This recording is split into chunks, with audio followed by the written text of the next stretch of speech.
the heck are we? We're now on episode 52.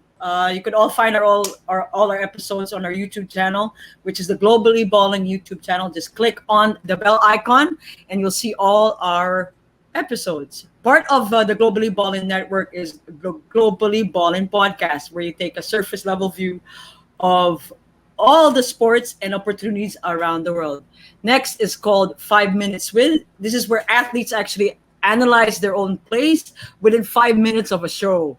Next is Hang Time with Denise Tensai, where they'll talk more about volleyball. Next, last but actually not the least, is An Eternity of Basketball with Noel Zarate, Sid Venturo, and actually the friend of our guest today, Charlie Cuna.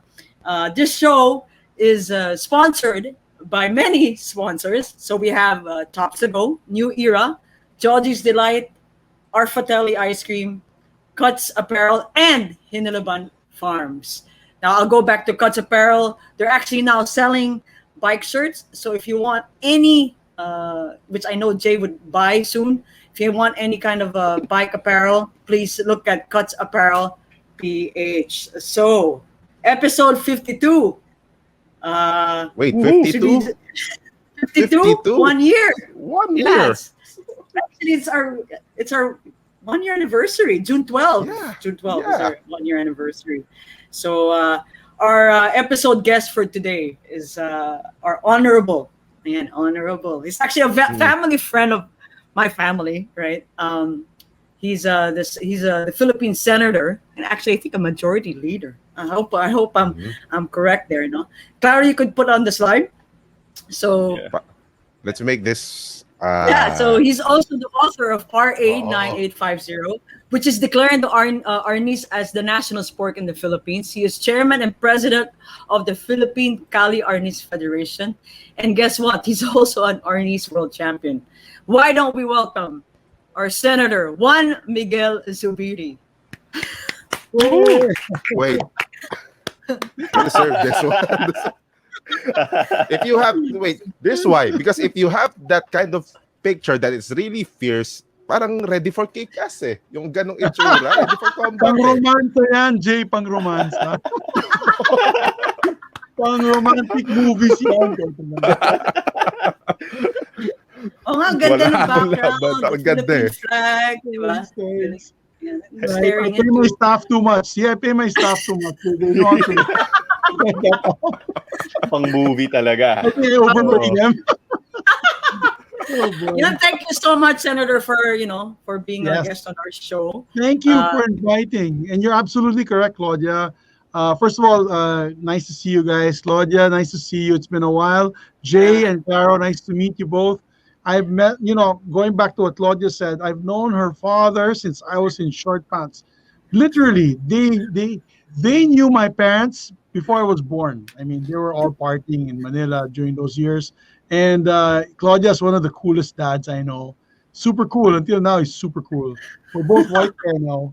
I followed him in his white hair look. It's my COVID look, by the way. My COVID look. Wow. So I'm happy to be on your show, guys. I'm really happy to be on your show. Well, thank you. And we were thinking, who could we have as an honored guest in our show? And I thought of Arnis, because I was actually speaking to my brother. We were talking about Kali Ilustrisimo, and all that, the series one, because I was like saying, I forgot the series is now. All I remember is series 1 to 10. Yan. Yeah, 1 to 10. Vico, your brother, is one of our stalwarts and the originals in Bakbakan International. And so he, until now, he still trains. I still see him doing his series and his forms in the States when he comes online with his child, with his little girl. Yeah, did you see the little girl? My gosh, she's gonna be like Peachy, I think. I think so. I'd be worried about her when she grows up. If anybody tries to make legal, she'll be mint meat. Vico loves to practice on sword techniques and sword fighting. Exactly. So, Senator Migs, sorry, I was gonna call you Migs, but of course you're in the show. So Senator Migs, you can call me Migs. Please, no formalities. Look, I didn't even wear a barong. Just no formalities. But you have the Senator Philippines in the background. Yeah, So, my setup kasi with the computer, it's for actually this is where I do my online sessions.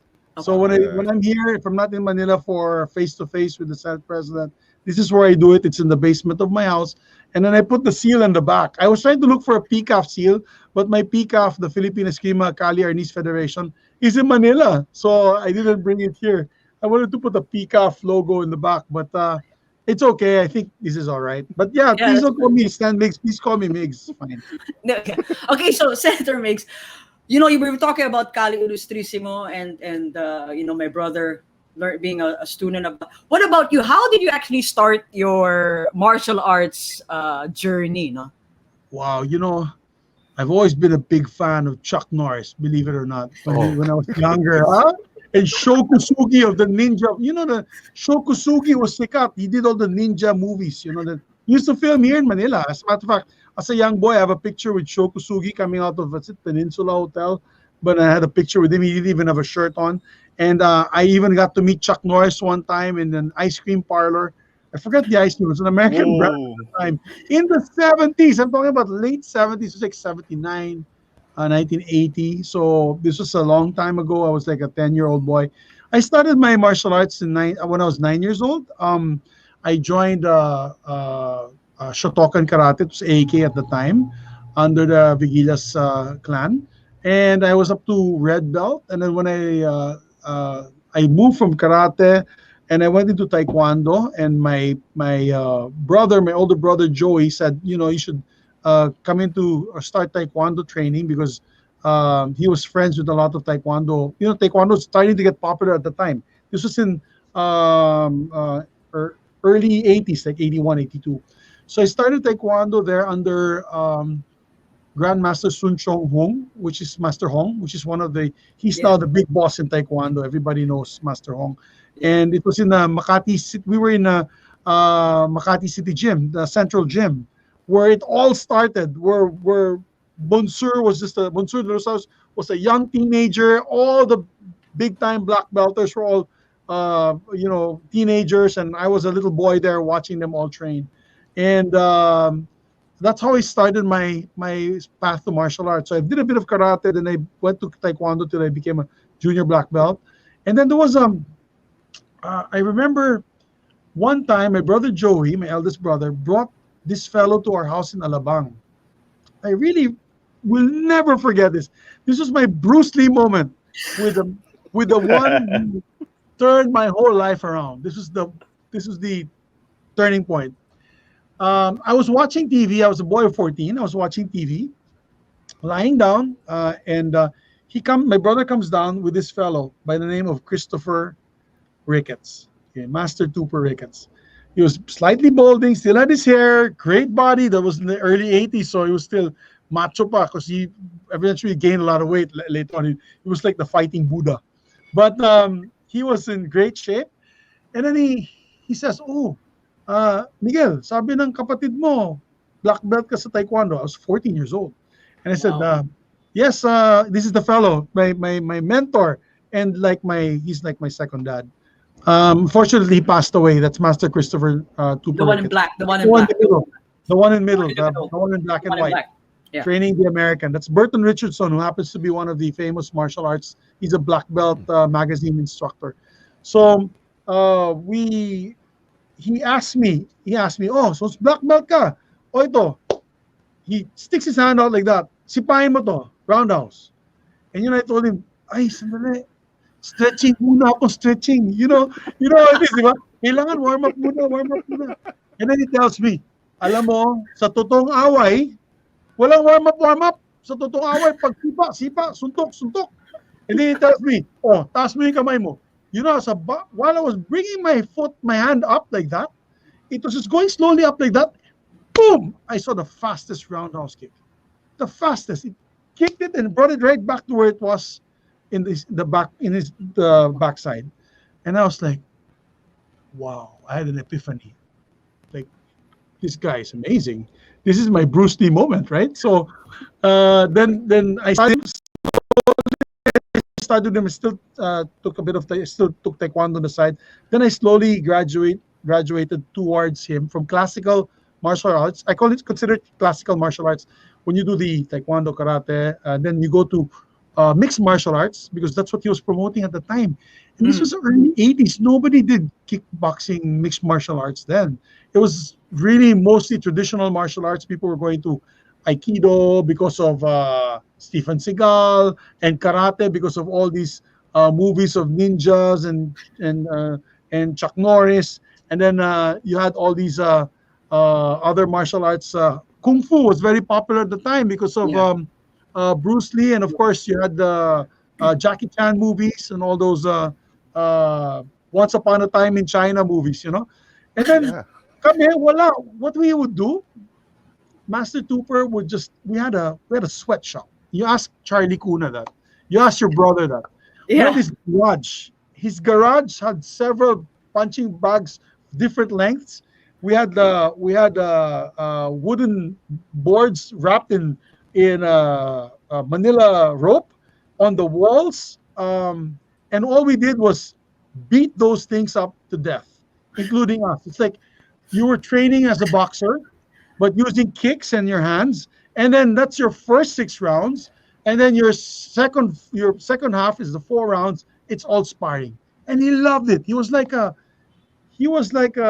sadomasochist, you know, like a sadist masochist kind of guy. He always liked to see us suffer. So he was that kind of guy. You know, the guy that you see in the martial arts movie, the stick, and he'll hit you if you don't do it right. And but he was a great brother to us because even off training, he was like our mentor on many things. Or if you had women's issues, like you had a busted ka, he tell you what to do. If you would fight, you know, all things behind the aside from martial arts, he was there for us.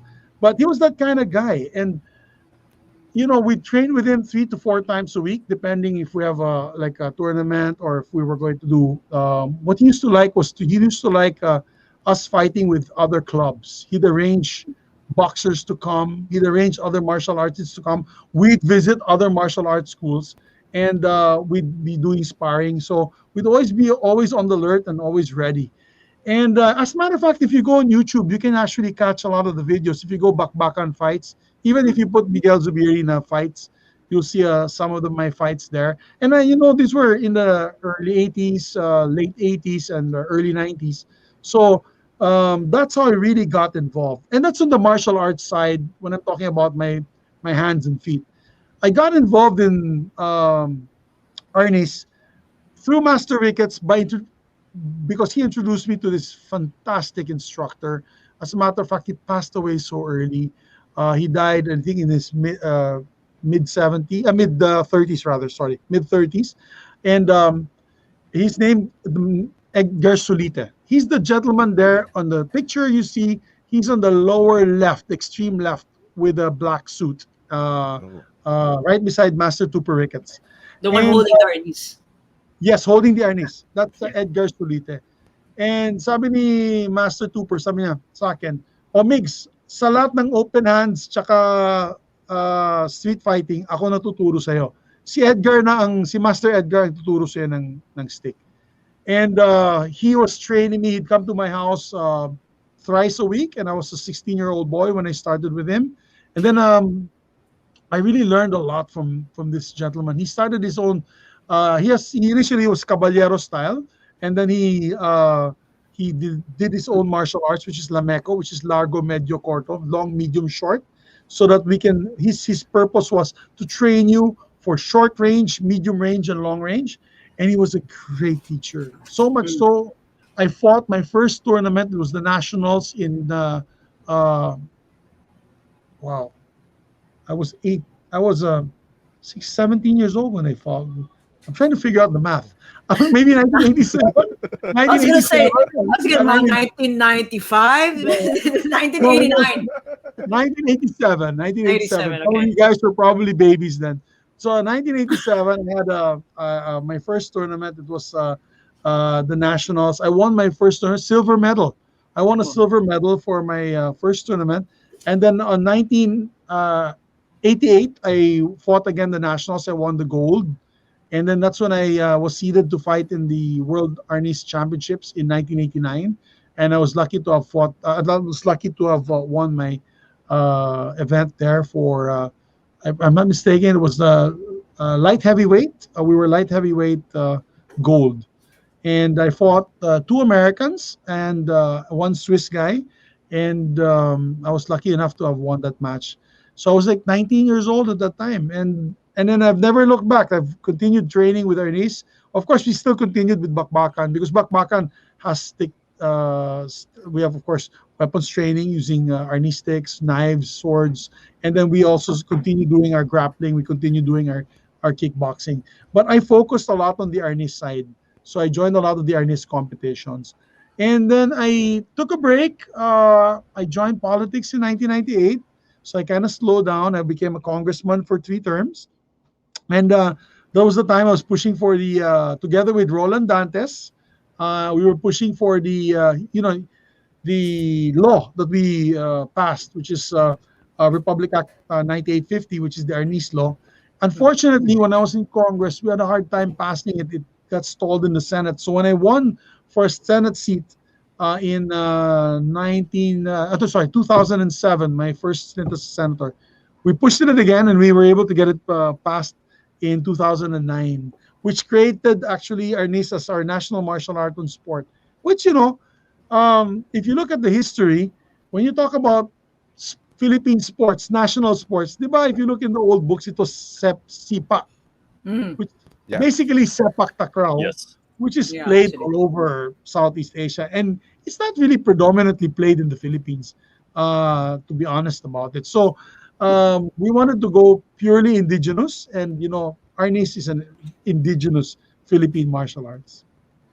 Wow. So that's the whole. There you go. That's you were in Doneta there. No, I think that was one of the times Yes, that you the Luneta by I'm there with GM Bambit Dulay. He's with Modern Arnis, and we were doing some training in front of the Lapu-Lapu Shrine in Luneta, because Lapu-Lapu is like our national hero for all our Arnisadors, my Escrimadors. All of us um, feel that Lapu-Lapu is like our national hero. He's our idol. He's the guy that and that's why even PECAF, my federation, the logo has Lapu-Lapu in its There you go. part of the logo. Yes. So, and that's where we train a lot. And even now, to this day, guys, if you go to Luneta, particularly the areas in front of Manila Hotel, and towards this area of Lapu-Lapu, the shrine, and the other side, you see like hundreds of Arnis practitioners there now. Yeah. I remember going there with my brother. Sina Tony Diego, Master Tony would go there. Master Master Tony Tony. Actually, what happened was from Edgar Sulite, I started my martial arts training for Kali Eskrima and Arnis with Edgar Sulite. Then he unfortunately passed away. He passed away, and I started training with Master Tony Diego and Tatang Ilustrisimo himself, the big boss. See, Grandmaster Tatang Ilustrisimo is known the world over. For all FMA, Filipino martial arts practitioners, they all know the Ilustrisimo concept. And there are major, it's kind of hard to call out all the styles because there's so many styles. If during the 1950s, the 1960s, when there was a good martial arts Arnis practitioner, sometimes the style emanated from that one instructor. And for example, the Cañete clan, when you say Cañete, that's Doce Pares. Without a doubt, they all know Doce Pares of Cebu, and that's the Cañete clan. And of course, you'll have others. When you talk about modern Arnis, it's Romy Presas and the Presas brothers. That's modern Arnis. So in our style is Tatang Ilustrisimo. It's the Ilustrisimo, Calis Ilustrisimo style. And there's many others. There's Grandmaster Caballero started the Lightning Scientific, which is also a very popular group, and many others. No, we have many other martial arts styles. And it depends also on the island aggregation. Usually Visayas, they have a group of styles in the Visayas, also in the north, and in the central Luzon. There's also a lot of instructors with different number of styles, but there's about 10 or 12 that are known around the world. and these are the guys who are part of my foundation, the federation rather, Philippine Eskrima Kali Arnis Federation. We have people from Lapunti, Arnis de Abanico. We have also the Lightning Scientific, as I mentioned earlier. We have Modern Arnis Tapi Tapi, Doce Pares. We have Leaping Maharlika.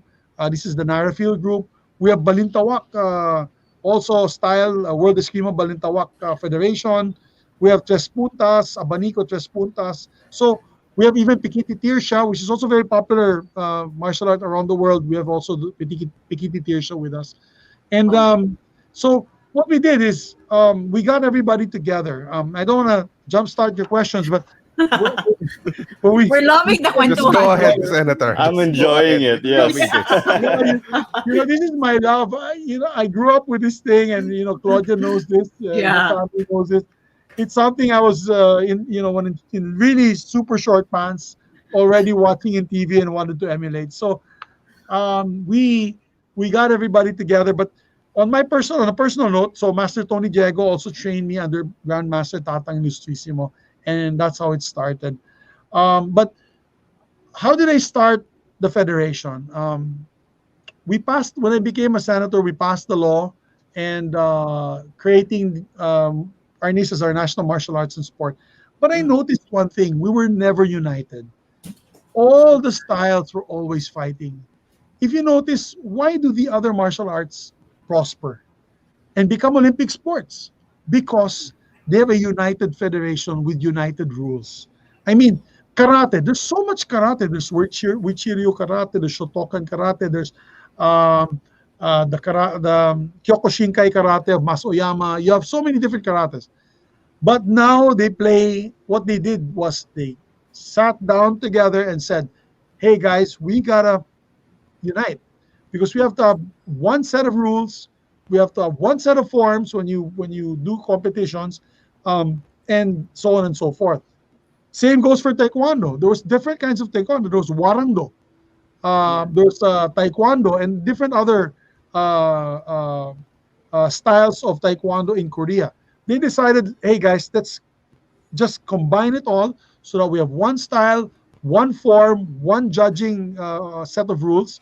And now they're part of the Olympics, both karate and taekwondo. Same with judo and the other martial arts. So I saw, if we're going to want to get this played all over the world, and we want to have it part of the Olympics or SEA Games or even just Asian Games, we have to unite. And that's how I started talking to each and every group. But it's so difficult because you have to remember, guys, in Arnis, there's a lot of bias involved.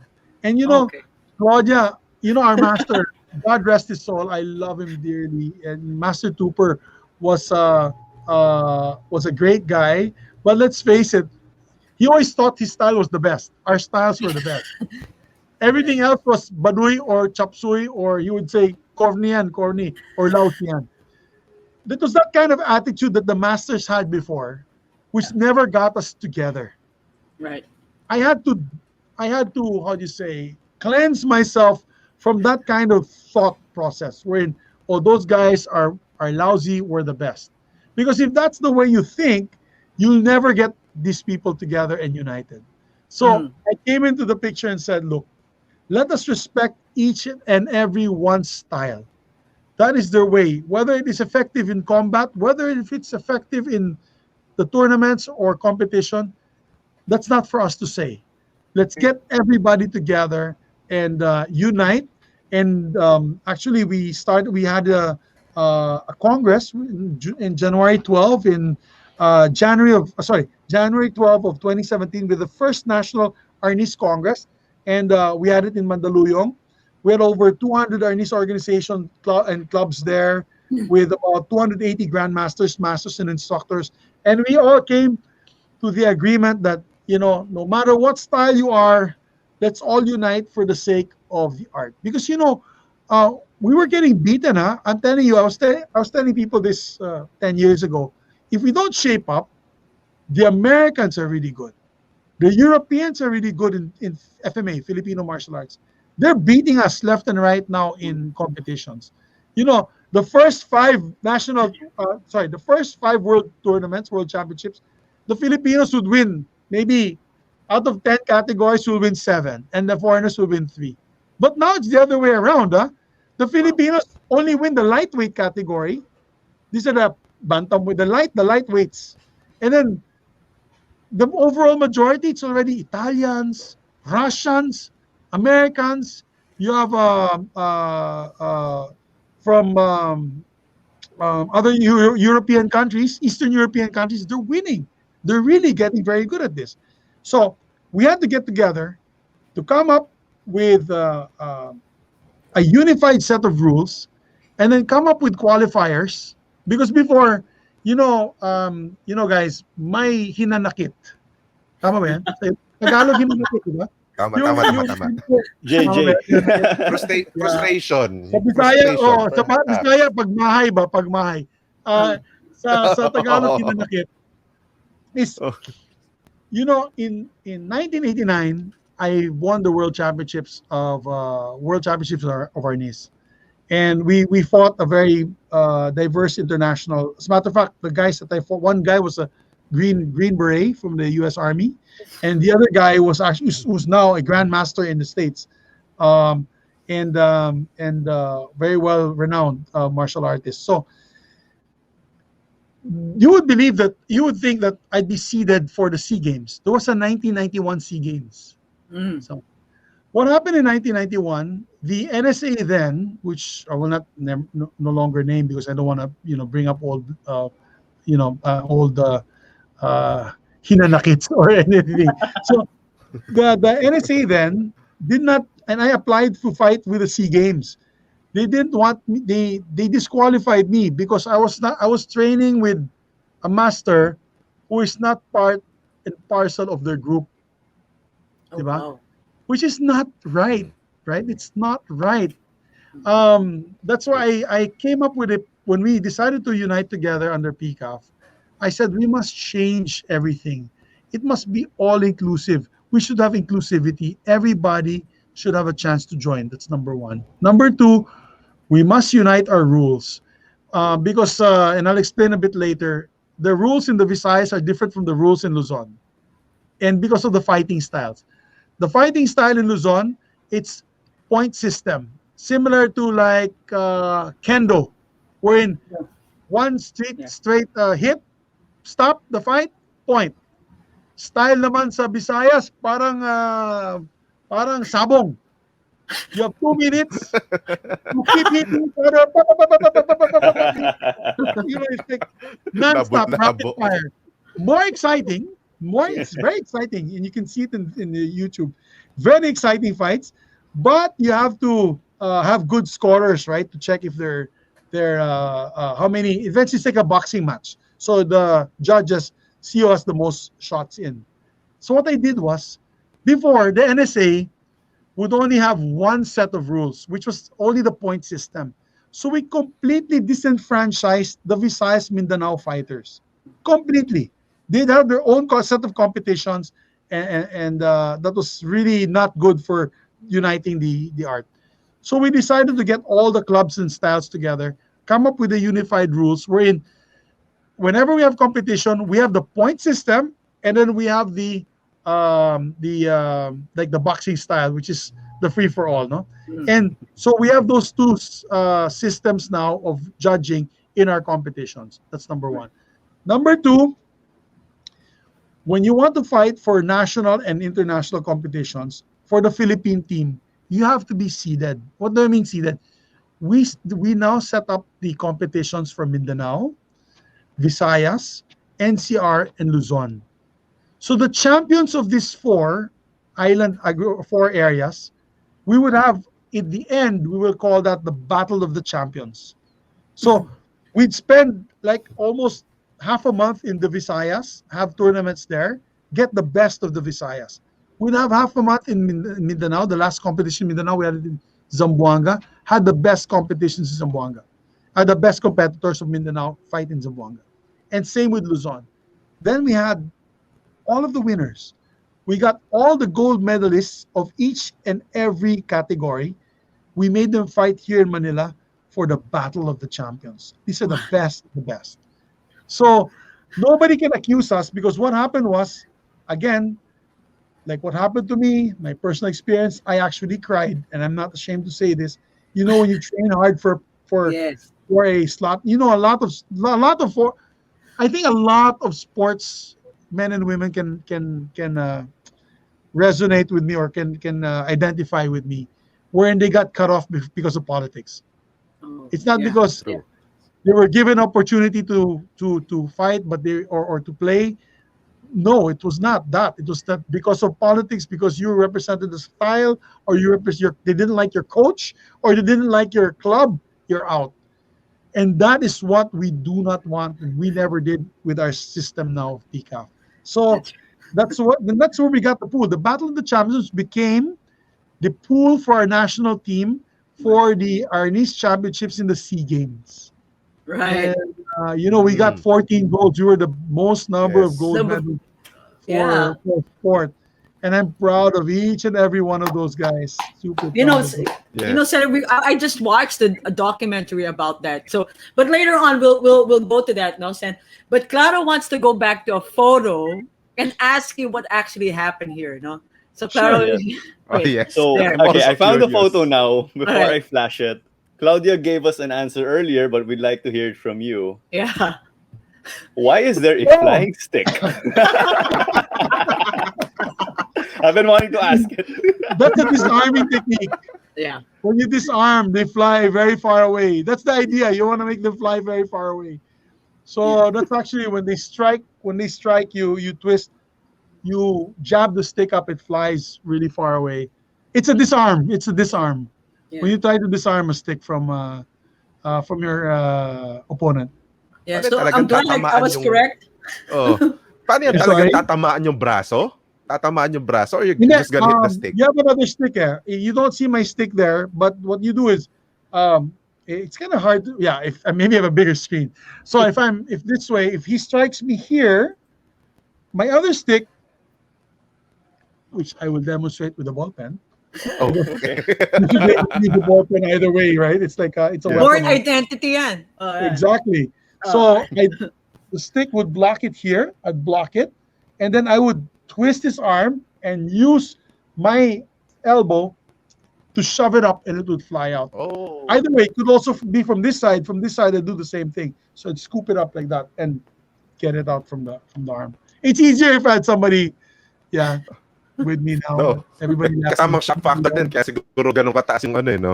Yung lipad Oo, ng kasi gusto stick. mo kasi malayo eh. Gusto mo kasi malayo sa kalaban. So, and that's why yung pitik dapat malakas para umalis.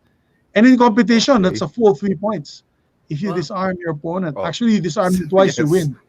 Yeah, you win right away. So, Yes. but yeah, that's what it is. That's a disarm. That's a disarm technique. You were Yeah. mentioning earlier that it's like the 10 points or the 100 points or the instant knockout in the Arnis competition pag na-disarm na yun. Correct. Yun yung Correct. bonus Correct. point eh. Bonus Claro point was- yan. Bonus point Yeah. yan. Like, why is the tick flying? Oh, that was just a disarmament. The camera caught it. I'm amazed. Yeah. Jay, you had a question? Next time we'll have maybe a live demo somehow. Yes. Oh, definitely. great. Oh, we would love When that. the pandemic is over. When the pandemic is you know over. what? It's this pandemic, I'll be honest with you guys, and sa lahat ng mga listeners na nakikinig na yon, this pandemic has done a lot of bad things for us in Arnis, because you have, like many martial arts, a lot of it has to do with face-to-face interaction. And many of the grandmasters actually we're supporting as much as we can, but many of them are starving because, wala eh, kasi hindi sila makaturo ng maayos. They cannot get the students to come because of the GCQ, MECQ. It's dangerous at this point in time. Nobody's vaccinated. They're older people. Many of the grandmasters are in their 60s, 70s, and 80s. So they're the most vulnerable. And kawawa din naman sila. And also with us, competition-wise, we had to slow down because the PSC, Philippine Sports Commission, had given us guidelines on face-to-face training and competition. So we can only do online competitions. Obviously, online we can't hit each other, so there's no combat online. So all combat categories for Arnis, which is part and parcel of the beauty of the art, cannot be done. We can only do forms. We just had our first online competition yesterday, over the Oh, weekend. wow. Oh, Yeah, so it was an invitational, and I still don't know the results because it's our first, so it's a bit tedious. What happens is they submit videos. And I believe the judges, pre-qualified judges, are looking at the videos and see which videos are the best. Of course, you have to be careful that they're not edited, things like that. So it's a bit difficult at this point in time. Better, of course, live, but it's our first, and we're trying our best to be able to promote the martial art even in this time of the pandemic. But yeah, so oh. this pandemic isn't doing good things for us, but we'll survive, and that's why we're hoping one day everybody's vaccinated and we can do face-to-face meetings All right. again with our instructors and our students. All right, so this is episode 52. You can find Who the Heck Are We on the Globally Ballin YouTube network. Just link is found on this description. Click on the bell button, and you'll be able to see all our episodes. Part of the Globally Ballin network is the Globally Ballin podcast, where they take a surface level view of sports and opportunities around the world. Another show is called 5 Minutes With, which is a 5-minute analysis of plays and whatnots by players themselves. And if you want to know more about volleyball, you can listen on Spotify, which is called Hang Time with Denise Tensai. And last but not the least, it's all about 80s basketball, an eternity of basketball, with Sid Ventura, Noel Zarate, and Charlie Cuna. This show is brought to you by our sponsors, and our sponsors are Chops to Go, New Era, Georgie's Delight, our Fratelli Cereal Milk Ice Cream, Hinalaban Farms, and Cuts Apparel. More about Cuts Apparel, if you are into biking or cycling and want to know more about shirts like these, go on at Cuts Apparel PH to see more of sporting gear, not just cycling, but they do football, basketball, everything. Just name it. So go to Cuts Apparel. Yeah. Jay, you had a question? Oh, yeah. I started to think na parang Arnis can somehow adapt yung wushu style na all display lang, na talk about yung graceful na movements. Because I used to cover wushu pag mga ganitong multi-sport events like the SEA Games, Asian Games. Of course, when you have a plethora of sports to cover and no one else will cover it, doon ako mapupunta sa mga multi-sport. So, I've learned sa mga wushu, you have the style, you have the flexibility, and timing ng mga strikes nila, the movements. Sana, yes, the forms. If you have a chance to look at, sana si Claudia can show you that documentary. You can go under PCAF, the PCAF Facebook page. You can see the documentary there. And you'll see our forms competition. It is so graceful. As a matter of fact, yung kalaban namin talaga dyan sa open, kasi may traditional. Yung traditional anyo, it's called anyo. Yung traditional anyo is more basic yung style, more rigid. They have to follow the basic strikes, basic blocks, and other techniques, no? But we have an open competition. We have the basic anyo and open. Yung open, they can do their high-flying kicks or tumbles and turns and all that. And the winner in our open competition is an Igorot. He's from Benguet province. He's now a soldier. And he was so good. He was probably 4 feet 11 inches, or not even 5 feet. But he would fly. He was in his bahag. He was in his Igorot outfit with his bag and the feathers in the head. And he would do these high-flying jumps with his two swords, with two bolos, and turning and flying. It was amazing. You can drop a pin and hear it. Until everybody screamed and, let go, Pilipinas! And it was a unanimous decision. He completely tore the competition. But the others that actually got close to us were Vietnam. Vietnam was also good because they incorporated wushu. They incorporated wushu in their technique. So Mm. it's like is it tangjin? They have the sword technique. Instead of the Tai Chi sword, they Chuan. used they used sticks. So uh, wushu actually is a good sport if you want to learn Anyo open Mm-hmm. category in Mm. Arnis. They Mm-hmm. replaced the swords and they replaced the other weapons for sticks. Okay. Mm-hmm. So yeah, that's why China will give us a run for our money, and then of course Yeah. places like Singapore, Vietnam, and when it comes to the Anyo Open category. Yeah. Okay. I have to say this. The only reference I can remember of Arnis is a movie that I watched when I was a kid, starring Ronnie Ricketts. I Oh believe the yes, title was Mano Mano. I don't know if you know mano mano.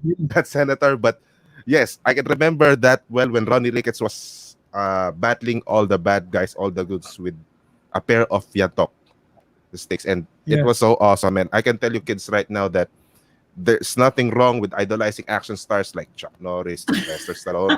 I grew up watching John Rambo and Cesar Montana and all yeah. those people, Poor and Rambo. yeah, we'll all turn Rambo. out fine. Oh, pero one more question before I go to Claro, Senator. If I want to learn Arnis right now, do I have to learn all the disciplines that you at PICAF already consolidated, or parang may sistema yan ba yan na i-assess nyo muna, titignan nyo muna yung Arnis skills, then if you see this guy has a potential, dun nyo siya i-concentrate sa level na yun, dun sa discipline na yun. Yeah, it's a very good question because I will never say that one is better than the other. They're all good in their styles. I guess it all depends on you if you find a very good instructor that you can really relate with. The Every style will teach you the basic strikes and basic blocks and basic disarming techniques. Every style will do that for you. But there are uniqueness in styles. Like for example, Doce Pares. Um, Doce Pares style is very rapid movements of abanico. Abanico is like like a fan when you do that with a fan. Yes, You yes. open the fan like that. So it does a lot of style. So it's a lot of they do a lot of strikes like per second. Per second, the Doce Pares fighter can hit you 5 times. Pop, pop, pop, pop, pop, pop. It's like Wow. rapid strikes. And then that's different also from our style, which Vico practices, which is the Calice Ilustrísimo. We're more clean strikes. We're more, okay, let him do all that abanico, and when he stops, we go in, boom, boom, stab. Really very Yeah. clean strike. Yeah. Mm. So it all depends on you. If you want to be more showy, you want to be more direct. And they all have their strengths and also their weaknesses. It's really finding a good instructor that will inspire you. Many people that I've talked to, even foreigners who come here from abroad, they train with one style. They train with one style muna, either it's modern Arnis, doce pares, and then they want to try other styles after because they're already familiar with their style. They want to cross train. So my suggestion, if you want to learn Arnis now, go into our website. You can go Facebook, look at PICA, Philippine Eskrima Kali Arnis Federation. Look at our page there. You can write us a shout out. And then depending on where you are, if you're in Visayas, you're in Mindanao, you're Bacolod City or Cagayan de Oro City, or we can hook you up with an instructor for basics. You want to learn the basics first, and everybody will teach you the basic strikes. One strike here, one strike there. It's all by numbers. So then from there, once you get your basics and you know the footwork well, you know your basic techniques well, other people they start wanting to learn advanced techniques. And then you'll already be in. You'll be in the in group. You'll already know. Sino yung gagaling na. All these instructors and you want to learn. The nice thing about it is we're all friends now. Yeah. So there's a lot of cross-sharing of training and information. I mean, they'll be like, oh, Kali Ilustrísimo ka. Sama ka dito sa amin sa Lightning. Turuan namin kayo ibang technique. Not like before. Before, gosh, like, yeah. oh, Kali Ilustrísimo ka, walang iya ka. Ano nyo, kinalaban nyo kami Mean. dati, o away That's tayo. mean. Wala nang ganyan, wala nang ganyan. I mean, No, there used to be like that. It used to be. My brother got into it. God was my witness. I'll tell you what. There's actually a documentary about that. There's actually a documentary about that. And it's a world. It's a famous historical anecdote that Doce Pares and Balintawak used to hate it. They used to have live street fights to the death in Cebu. Wow. Ganun yan. Wow. Si Mr. Bacon and Cañete all started together. They're World War II pa yan. Magkasama na sila. They used to fight the Japanese. And then after that, in the 1950s, they came up with their own style. I mean, their style together. Together sila. They were best of friends. And then what happened was, along the way, alam mo naman, nagkatampuan, best friends became worst of enemies. They split up. Cañete continued the Doce Pares line, and then Master Bacon continued he came up with his Balintawak style. For many years, I'm talking about even in the 90s, you could not put these guys in one room together. They will literally take out their swords and chop each other up. I am not kidding you. Wow. It was that bad. It was only in the 2000s, for the sake of the sport, because they're getting bigger now, and they got more international students. So, ang sinasabi ng international students sa kanila, Master, bakit kayo nag-aaway-away sa ibang bansa? Nagsama-sama sila. I mean, they get together and they unite to become this strong movement of martial artists. So, that's only the time when they realized na when the older guys passed away, the grandmasters passed away, the masters came up. They're a bit more flexible, a bit more open-minded. And that's where we are now. Right now, part of my board is the Balintawak group and Doce Pares group. So, and the best That's of friends amazing. now. That's amazing. The best of friends now. They're allied. You know, they're always allies. When they vote for a particular position, they vote together. So Wow. it's amazing. But that's the anecdote before. They used to kill each other. And Yeah, you can there's a beautiful documentary about that. It escapes me, but I know it's in YouTube. And it was done by a Cebuano who really went back, and it was nice because they had actors, how it was done, and they had the fight scenes. They reenacted all the street fights. I mean, like Wow. talaga sa sabong pa. Sa sabungan pa sila magpabanatan. I think the guy would say no, you know, either they were dead or the guy would say no more, you know. Yung parang those old Bruce Lee movies, di ba? Game of Death. Parang ganun. So, I'm not espousing that. I'm espousing the sport. So, we're not fighting to the death here. Yeah, no, I remember those guys. I remember those because my brother was really part of it, you know. So, And that's what Master Cooper used to do with us. Yeah, Master di ba? Cooper, our instructor, used to do that with us. He used to want us to go and to the other clubs and invite them and have a fight, you know. Now I don't even want to. Looking back, it was like, thank God there was no social media then. I probably won't win in the Senate. No, that would make a Thank God great there was no action social movie. media then. Yeah. Actually, I That was would part make of a that great- movie, Mano Mano. Yeah, you were. I was gonna say. Yes. Yeah, Makes we were sense. part of that movie, Mano Even Mano. my brother was there at actually. I'm not sure. Parang security I gotta guard or look He for was something. there. He was He was there. there. We were all in the gym. We were all in the gym. Yeah. We got beat up by Ronnie Ricketts. It was our only part. We all got beat up by Ronnie Ricketts. So that was the only part. I don't, Claro, wait, you haven't- I don't know about you guys, but I gotta binge watch all these documentaries, all this, including the gosh, Mano Mano movie after this. But I have an idea. When we do our live show, I think we can do it in Luneta, right? And that Lapu-Lapu statue, where Yes. where those gosh, usual Sundays that all of those combat sports na nagte-training, nagtuturo din sa mga bata, ang sarap nun. Ang sarap danasin ulit nun pag wala na tong pandemya na to. Anyways, klaro. Definitely. Maybe just for information, there's also a really good, Yes. and I'm looking, it's called Bladed Hand.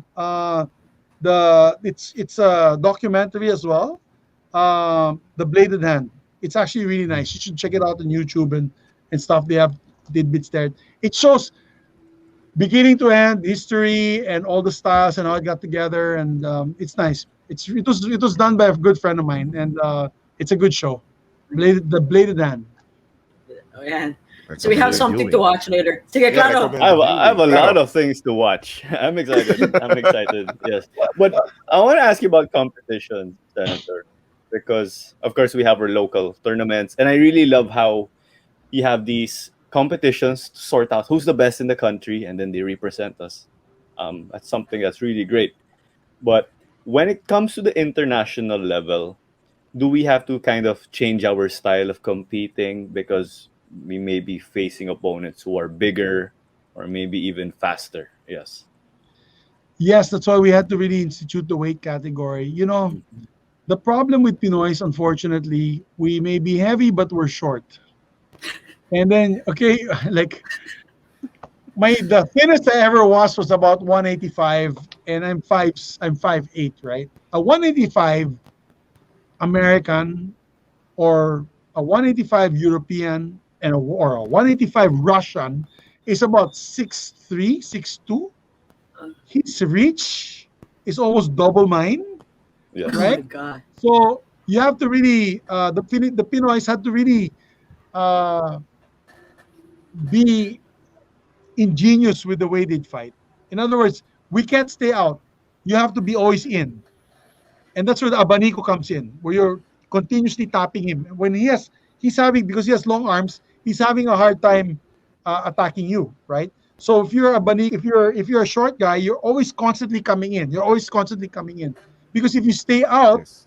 he's gonna pick you like a Olympic boxer and just hit your. And it's the most frustrating thing is when you're wearing your helmet, the headgear. The most frustrating thing is whenever you hear that thing hit your head. Bonk, bonk. Oh God, hit me again. Bonk. You know, that's the worst.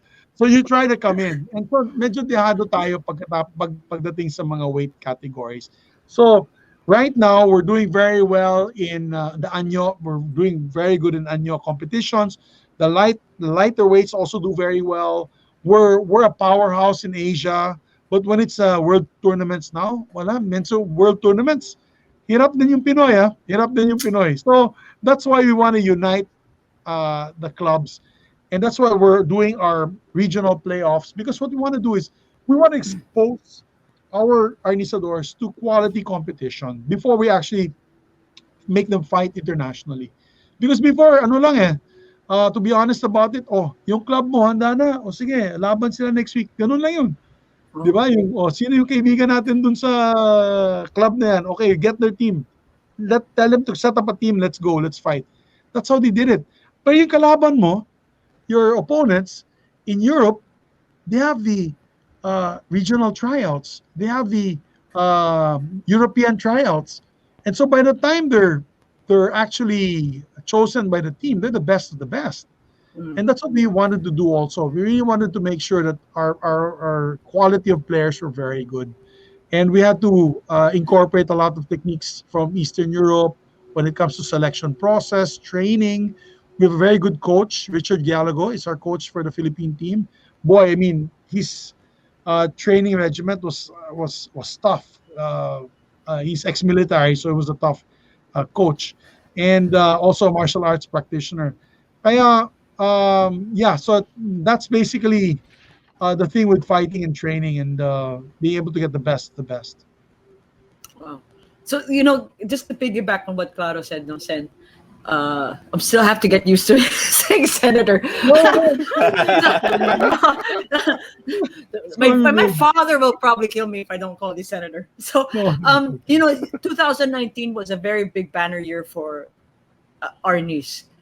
How did you get to bring all the right people? Because I just watched your YouTube video with Franco Mabanta. Yes. That it talked about your SEA Games success. How did you manage to bring those 14 gold medals to the Philippines? Anong journey nyo nun? It was we wanted to get the best of the best. So what we did was basically did regional tryouts.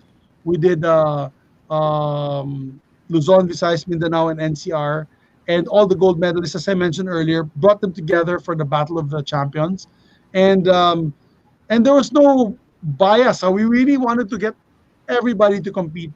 we even had members of Calis Illustrissimo that competed there. Unfortunately, they didn't make it very well. And even if I was the president of the federation, there's no way I'm going to pull strings for them to win. If they lose, they lose. What can I do? And Yeah. that's how we do it. That's the right way. I mean, we have to really make sure that all the winners are the real winners. They deserving of the medals. These are the guys. This was, I think, the first day of competition, because we had like 3 days, and these are Okay. the gold medalists. And if you can see some of the pictures, we also have very good women performers. Our women outdid our men. If you look at the medal tally, the women got more medals than the men. Wow. Good. Because we had Yeah, a it's right. powerhouse kalaban. Vietnam was a strong.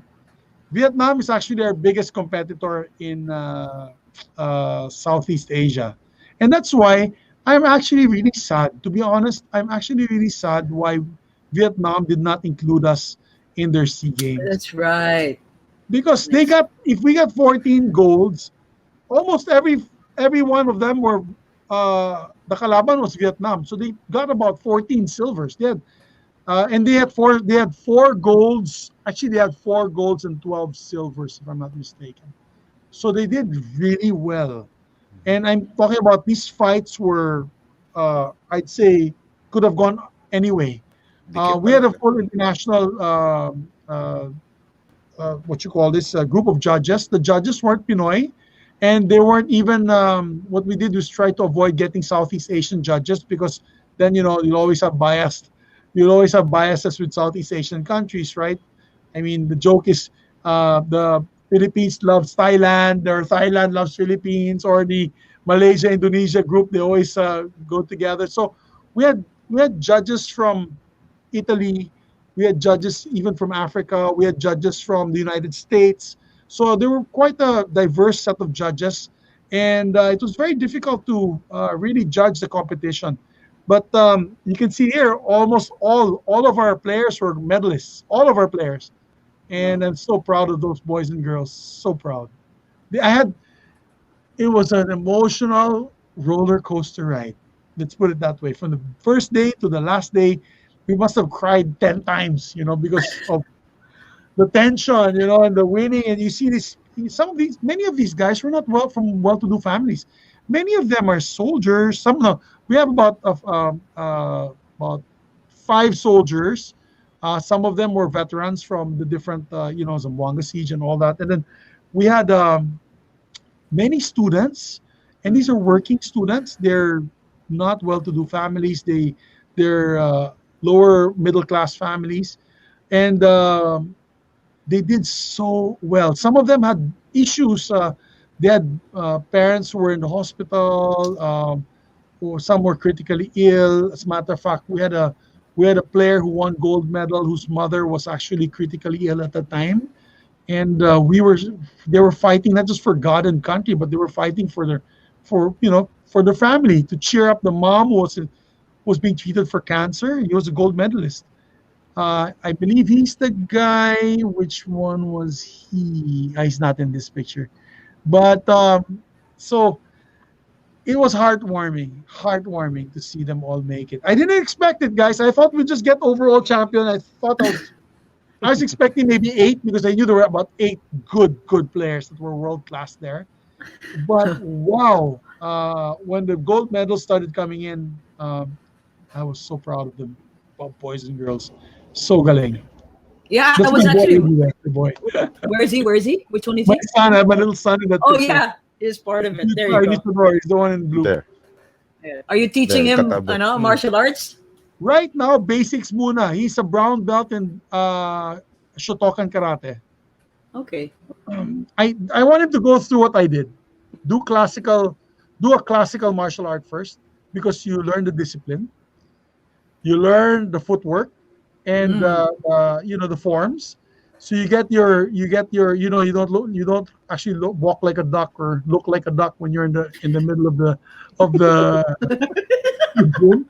So you have to do that. So I want him to get his black belt. I told him that's my deal. Black belt ka muna sa karate, whether it's karate or taekwondo. In this case, we started with karate. Black belt ka muna dyan. After your black belt there, let's cross train to other disciplines, and I want him because he has a good grasp of freehand fighting, which is Nice. basically legs and arms and hands. Then you add the weapons. Yeah. Then you be a more complete fighter. And that's what I want to do with him.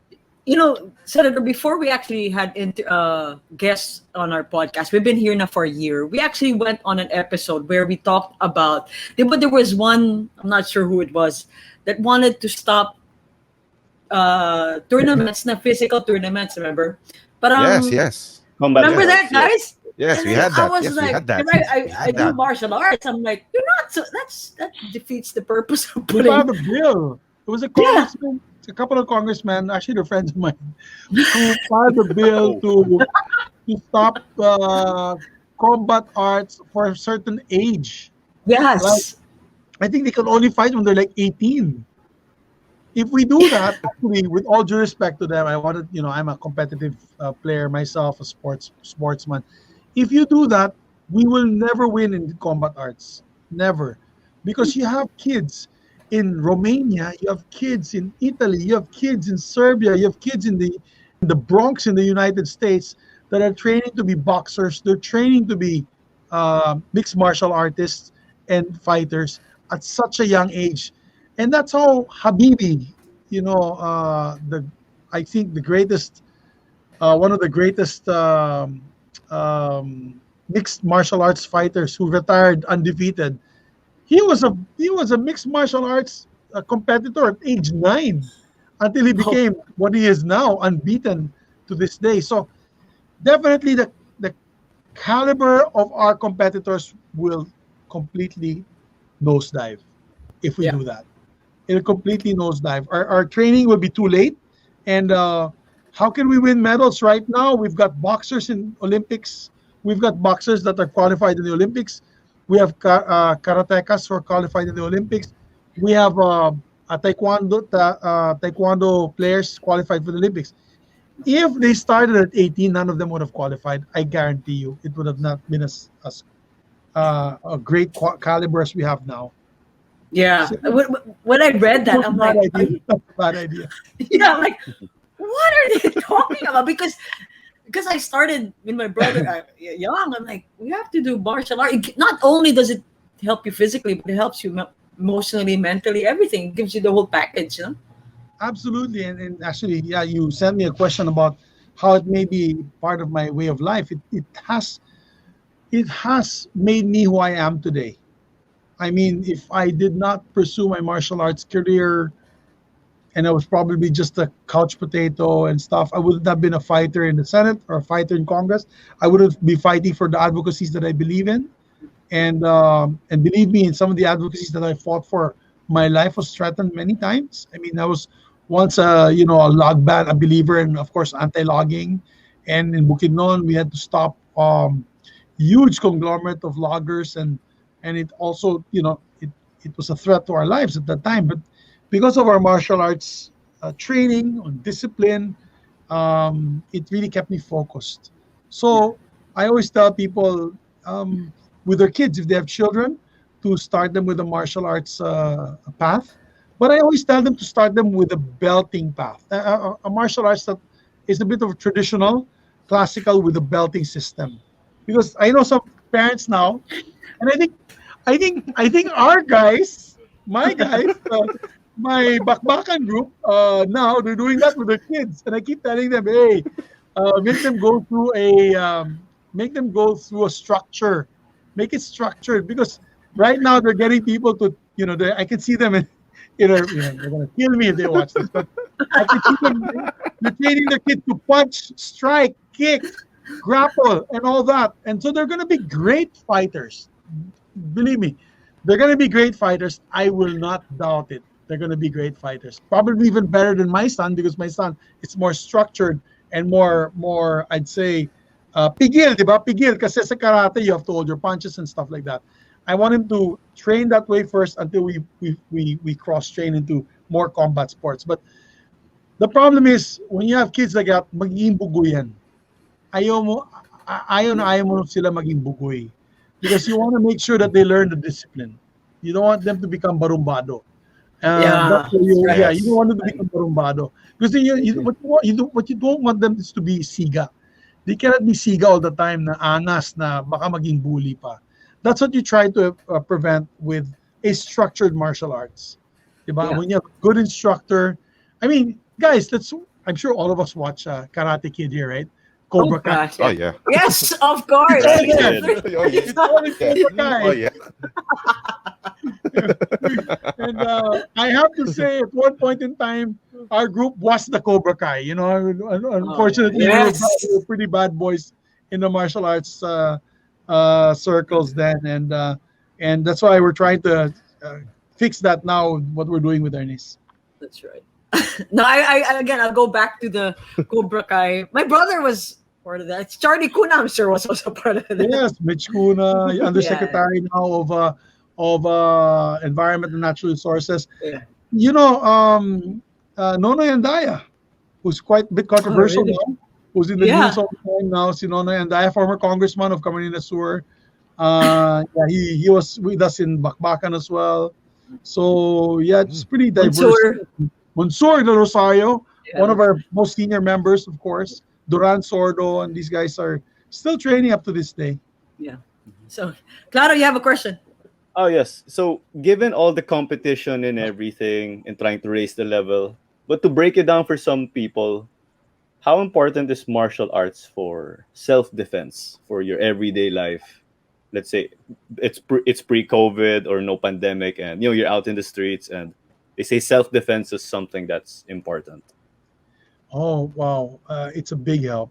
It's a big help. Even if you do self defense courses, it's good to take self. You don't have to. Some people don't have the time. If you're talking to, let's say, a lady who's in her 40s and she's worried about her security, her life, because she has to walk home every day, basic self defense courses and classes are very important because you have to be able to learn how to defend yourself, whether you're a woman or a man.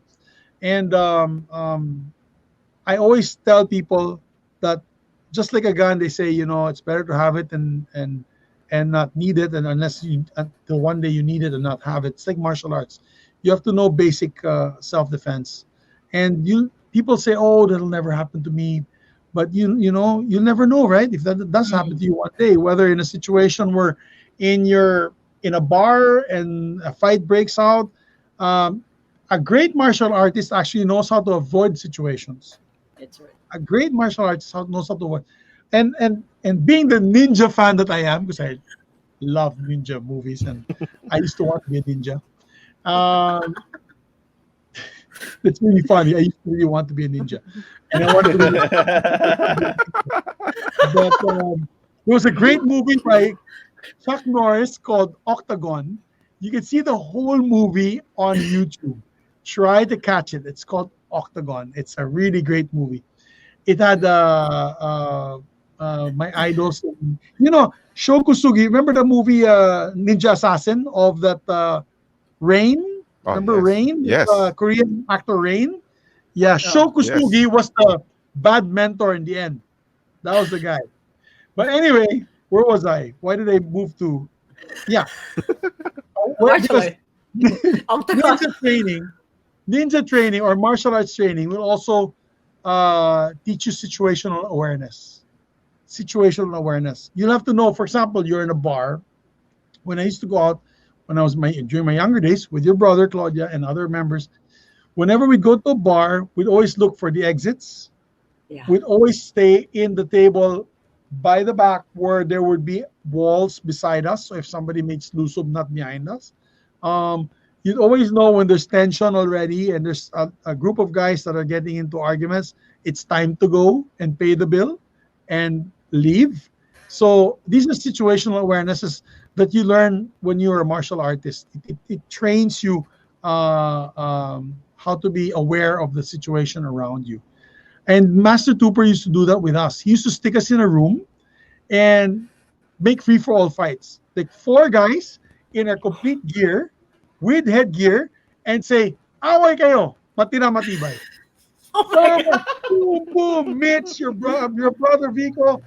It was crazy. And we just try to, and you know what? In the end, we end up paying more per training session because we have to pay for screen which will break, his glass door which will break, and everything else will break in the room. So situational awareness and situational awareness. So, but as I said earlier, the best martial artist is the one who doesn't have to throw a punch at all and avoid a situation where anyone gets hurt. Wow. I'll just say, that my brother would also tell that to us. They know when to fight and when to run away. Yeah. Really? Yeah. And that's good. Yeah. Believe me, if Does it- somebody came up to me and had a knife, I'm gonna run away. Bahala ka sa buhay mo. I'm gonna run like crazy, man. There's no honor in being dead.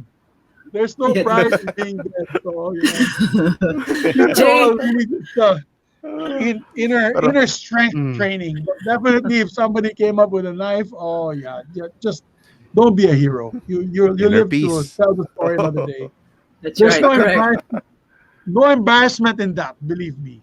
That's true. That's true. What's Yes. important is you go home to your kids or your parents safe and sound. So this situational awareness and training is only when really things, when the crap hits the fan and you really have to protect yourself. So, but most cases, hopefully nobody ever has to use it. That's right. But it's always good to know how to use it if you need it. I think Jay has a question regarding Yes. parenting, no? Yes, parenting question, Senator Zubiri, because you've mentioned that you're training your son in martial arts, diba? Actually, both my sons, Pero- including my 6-year-old. Oh, 6 years old, my goodness, diba? He's Pero- a red Young. belt now. Yeah, he's a red belt. Pero you're well aware that some parents right now are that sensitive about martial arts because that number one thought that they have in their heads with that subject is violence. Now, what would you say to those parents now, or would you encourage the parents to involve their kids in martial arts? And if you do, ano yung sasabihin mo sa kanila to get that thought of violence sa kanilang pag-iisip? Well, really, it's a personal choice. I have friends, marami naman tayong kaibigan, each one of us, but I have friends whose parents want them to do tennis. I have friends who want their kids to be a piano player. I have friends who want them to be a golfer. I know and that's really a personal choice. I guess because my background was into martial arts ever since I was young. I'm also from Mindanao, so in Mindanao it's a tough place to grow up in Bukidnon. You have to know how to shoot guns. You have to always be, I've had a situation where when I was younger, I was 21 and our farm was raided by the NPA and my brother was shot, but he survived. Si Joey, Kuya Joey. I know that. Yeah. Yeah, you know the story, right? Yeah. It's happening. So you always have to be aware of your surroundings. You have to be ready to defend yourself in situations like this. So that's how I grew up. Talagang Gen X na Gen X, we had to be tough when you're growing up. And so that's my personal choice, is to train my kids, because we're also in Mindanao. We live in Cagayan de Oro. Kidnappings can happen and things like that. So you always want to make sure they'll be able to learn how to defend themselves when the time comes. I also teach them how to shoot. And I'll tell you, my 6-year-old is a great shooter with a rifle, with a 22 rifle. Wow. He's like a sniper. He never misses, even at almost 100 meters with a scope rifle. And my boys as well, my boy with a pistol. So that's my personal choice, because maybe it's my frustration of wanting to be a ninja and training my kids to be ninja. It's my personal choice. Although you'll have people that are anti-violence and they're like completely shocked. That's why I don't post them. I never post them in my Facebook page. Because when I post my kids firing, they're like, oh my God, what are you doing? You're teaching them to be killers. So Mindanao pa. I know. So, it's like I stress people out with those pictures. So it's a personal choice, really. But it's also good discipline, because, one of the prevalent problems in schools are also bullying, right? Yes. So, my son, I'm very proud of him, because he studies in Xavier, and he's like a friend's friend. Like, he always calls out the bullies. He really calls out the bullies. Even online now, when there's verbal bullying, the teacher actually gave us a commendation. We have those commendation slips that, your son, Juan, is such a great friend because apparently we monitored an online bullying case wherein your son actually came in to verbally tell the guy to stop saying that because you're hurting the boy's feelings. So I mean, so it's good training that way. And when you go back to face classes, going into a very big school, you'll have to defend yourself both verbally, mentally, physically in situations like that. I went to big schools. I was in San Agustin and I went to UP, and we had to do the same. No, verbal bullying and physical and mental bullying. You have to watch out for. So I think martial arts is a good foundation for that. It really is a good foundation because when you train like with somebody like who trained as Master Tuper Ricketts, you get used to the verbal abuse and you get used to the physical abuse, and you become really strong. You come out really tough. In this case, I don't want my son to be like that. It could have gone either way, right? Could have been made as bugoy or not bugoy, but definitely a structured martial arts like karate, taekwondo, arnis, aikido, judo, mixed martial arts like jiu-jitsu are good for the kids. I think it's a good way of training them how to control their emotions, how to control, because you can't, in these structured martial arts, you can't go overboard. You can't get pick on. If you get pick on and you overhit and you want to kill the guy, you're called out. You're put in the corner. You're given demerits. You're told not to do that. So that's a way of controlling your emotions, and you don't go overboard and you don't go out of control. So that's basically why I like structured martial arts. So when I talk to parents, I give them that pros and cons about martial arts. It also depends on the attitude of the kid. Yeah, Attitude, because I know some kids that they have an attitude that will be perfect for martial arts, but then I know some kids that are pick on and always angry and always negative, and maybe you want to move them away from martial arts, right? Maybe you want to make them go to piano playing or playing the saxophone or guitar playing or something that maybe, yeah, you can tell. There are kids that you have to, that's why, again, it's a personal choice of the parent to see if they can handle it emotionally and mentally. Thanks. Sen, the martial arts Master Tuper prepared you actually for the Senate, I told him that because when I won in 2007, he was still alive. He passed away. Remember, he passed away in 2010. And God rest his soul. And he was 55, so young. So I visited him before he died. He was in the hospital bed. And I told him that my being a senator was partly because of him training me to become a stronger person emotionally, physically, mentally, to always know my surroundings, how to treat every situation, and to be quick on my feet. And it was really one factor that helped me become who I am today. I mean, without a doubt. Yeah. And that's why there was a new video. I think Duran posted a new video about Master Edgar and Master Edgar and Master Tuper. And I posted on my comment. I posted it on my page, and I said basically the two gentlemen that made the biggest impact in my life growing up as a teenager and as a young man. So it really makes a big impact. That's why Cobra Kai resonates so much with me. It does. Because if you're really serious with your training, whether you're training for tennis or you're training for basketball, there's always going to be that coach. There's always going to be that instructor who really made a difference in your life. That's right. Diba? It doesn't have to be martial arts. It can be in the tennis team or the badminton team. But that person actually really molded you to become who you are. So it's very important. I think an instructor, a martial arts instructor, is a huge responsibility to have. A huge responsibility. Because you can make or break the student. You can make him barumbado, diba? Or you can make him disciplined. It's all up to you on how you'll mold that student of yours. And so I have the highest respects for really good instructors and masters and grandmasters.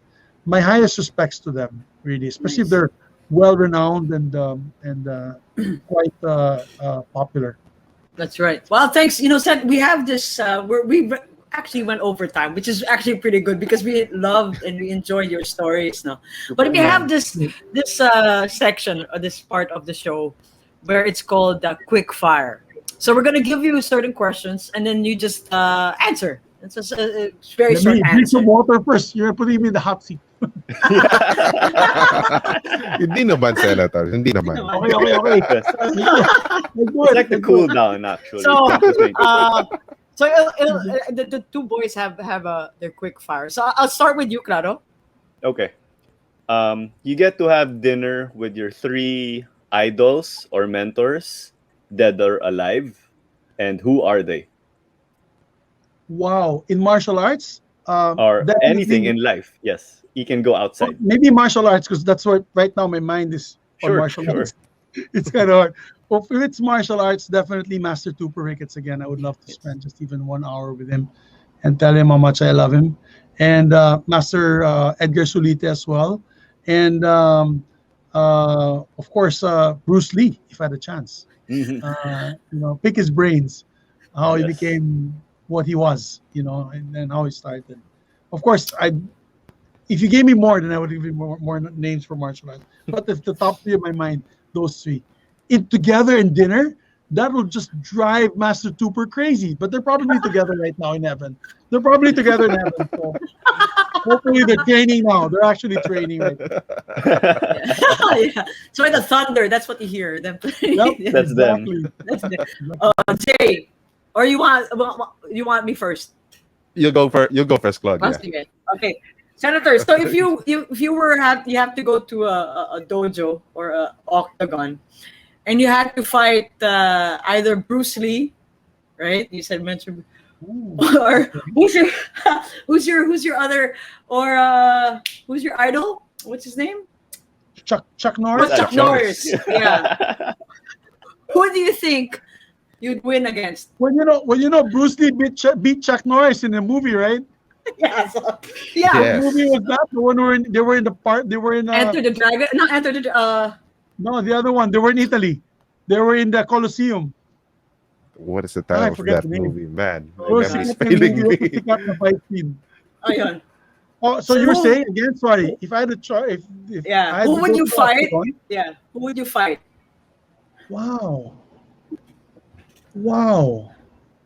Maybe just for the experience and to be legendary in status, Bruce Lee.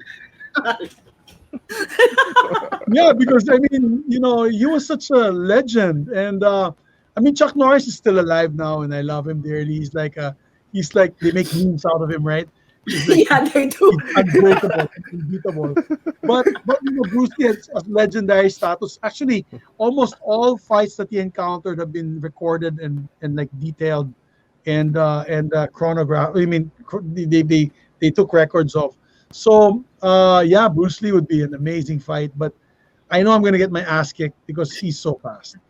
He's like It's the way of the dragon, not Enter the Dragon. The way of the way dragon. of the dragon. Way of the Dragon. Where he fought Chuck Norris. Yeah, That was a great Yeah. fight scene. great film. All right, Jay. Yeah, here's the thing. I want to go last because it involves your colleagues in the Senate. Well, we all know that there are athletes, former athletes in the Senate right now. But we'll have a mini tournament. The first matchup is we have Senator Joel Villanueva, who's a former basketball player, right? And then we have Senator Pia Cayetano, who is a former athlete herself. She's a former volleyball player. Now, if you would want them to engage in Eskrima Arnis combat, Senator Pix, you think would win? Oh my God. I don't know if you know Eskrima Arnis. Yeah. But I'll tell you what, they're both in shape. See, Joel still Yes. trains basketball once in a while, Mhm. but I think Pia's in better shape. Mm. Pia's in great Okay. shape. No offense to Joel because he plays basketball a lot, but Pia's a triathlete. She Yes, still yes. bikes and jogs. So kung sa jogging lang, pati ako patay na ako. Siguro pa jogging tournament lang kami ni Pia tsaka ni Joel, patay na rin. Hindi, we'll never be able to catch up with her. She's in great Nice. shape, actually, Pia. Okay, so let's just say Senator Pia wins in that hypothetical matchup between her and Senator Joel. now will pit her up against another athlete in the Senate, which is Senator Manny Pacquiao. But the matchup will be just a display, similar to the online Anyo. and yes, the anyo. Oh, kung anyo lang ang tapatan, who do you think will win between Senator Manny and Senator Pia? It's Manny Pacquiao. I mean, Oh, people may be criticizing him for other issues, but when it comes to martial arts, combat, footwork, speed, he's the man. He's the man. I mean, he's training again for his maybe his final fight. Yeah. So I give it to Manny Pacquiao. I mean, Manny Pacquiao used to be also a karate. He used to do martial arts also before. Actually, now he does a bit of Eskrima. Actually, he does a bit of karate really? in General Santos. Yes, as part of his to loosen him up. They do he does sinawale, double stick, and he knows a bit of karate. Nice. Okay. So give it to Manny Pacquiao. He's the ultimate athlete in the Senate. Hey, come on, guys. He's Manny Pacquiao. He's a PBA player as well. So. We're all wallflowers. He's Manny Pacquiao. Yeah. Well, I can't wait for the day My that only chance Manny against him, if I have to fight him, I need a sword, okay? My only chance if I fight him, I need a sword. Without a sword, forget it, okay? I'll surrender in 1 minute. Okay, that's just it. I mean, yeah, Manny Pacquiao, why not? Pero pag makita natin siya doing those moves, I'm diba? sure he does. I'm sure he's easily. No, he does. Yeah. Yeah, I'm sure he could adjust to it. Well, okay, so Senator Miggs, thank you so much, but we would like to hear the last words from you, no? Yeah. If you want to say thank you to those that are in the Senate, also especially to the Cali, you see your back on friends. Now is the time, no? Shout out. Yeah, first of all, thank you so much, Claudia, for this opportunity, for inviting me to this program, to Jay, to Claro. I had a great time. Like, the time flew so fast. It's already an hour and a half, and I really had a wonderful time. Of course, thank you for this opportunity to share with you my journey in martial arts. I met a lot of people throughout this journey, and I'm very proud to still be with them now as president of the Philippine Eskrima Kali Arnis Federation. To all the martial artists, especially the Filipino martial artists, FMAs, out there listening, please join us in PCAF. We're an all-inclusive federation. Doesn't matter which club you're from, doesn't matter how old you are, doesn't matter how long you've been playing Arnis Kali Eskrima. Join us in our quest for uniting all the styles and coming up with a unified rule system for competition, so that one day we can be part of the Olympic Games. And to all my colleagues, of course, in the Senate, and to Bakbakan who are listening now, again, continue training, continue fighting. I see you guys online. Although my back's given out on me, the beauty of having Arnis training is it's a bit less intense, and of course easier to heal after a few rounds of Arnis. But to those who are watching and are interested in learning about martial arts, particularly Arnis Kali Eskrima, go to our website and Facebook page. We have a Philippine Eskrima Kali Arnis Federation PCAF page, and give us a shout out. We usually reply right away, and if we don't, please let Claudia know so that she's a martial artist as well. We come from the same family, so we can give you a good tip on how to start, or if your kids want to start as well. So stay safe, everyone. Remember, I was one of the first who got COVID. I was COVID patient number 142 over a year ago. And so please stay safe, stay healthy, practice your, of course, health protocols, wear your mask all the time, and proper hygiene and social distancing. And hopefully one day, guys, we go back to normal, and I can actually practice Arnis with Jay, Claro, and Claudia, and we can show Saluneta, Senator. Yeah, face to face, and I can show you that Claro, how I was able to flip that stick up like 10 feet up the ground. Wow. Yeah, I'll be the subject. I want to see that. You'll be the subject. All right, I'll be thank you so gentle, much. guys. I'll be gentle. Promise. Thank you so much. Well, no, but Thank you so much, Thanks, Senator. guys. it'll be fun Thank to you, have Senator. that, no? Mm. Hey, thank you Okay. very much, everyone. Thank you. Love you guys. Take care. Oh, wow. So that was a very good interview. We only talked very shortly, and he gave us a whole story of martial arts. And what I like the fact that so many things. That the martial arts prepared him for his career now, which is being a senator, being tough, being mentally tough, being also compassionate towards your fellow workers, and the fact that I like that he wanted to be a ninja. That's what I like. I like that a lot. So, claro. I was a sponge in this episode. I felt that sensei student or Padawan vibe because I was just absorbing everything from Senator Zubiri, A to Z, the value of martial arts, you name it, and how this was able to shape him to become the person he is today. And that's why I liked it personally. We know that Arnis isn't in the limelight like the other sports we usually see on TV. And it's great. This is a great advocacy for Senator Zubiri, of course, in supporting a sport. And last with SEA Games, he said again, the team is filled with members who had adversity personally, and it's great that these guys were able to somewhat uplift themselves thanks to Arnis. Yes, Jay. The thing here is that this is the kind of episode that you would want or just gonna matutulala ka lang because it's already answering my questions. Bago ko pala sila itanong, di ba? I mean, I'm so speechless that we are mesmerized with this story, di ba? And actually, there's just one takeaway from this episode na nagustuhan ko lang because it's also my childhood that he grew up idolizing Chuck Norris.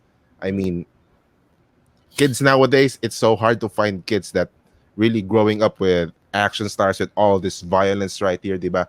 But I grew up with Pinoy action stars. I grew up with Ronnie Ricketts, Cesar Montano, Philip Salvador because my dad used to watch action films, and there's Senator Zubiri still flat out admitting Chuck Norris, Bruce Lee.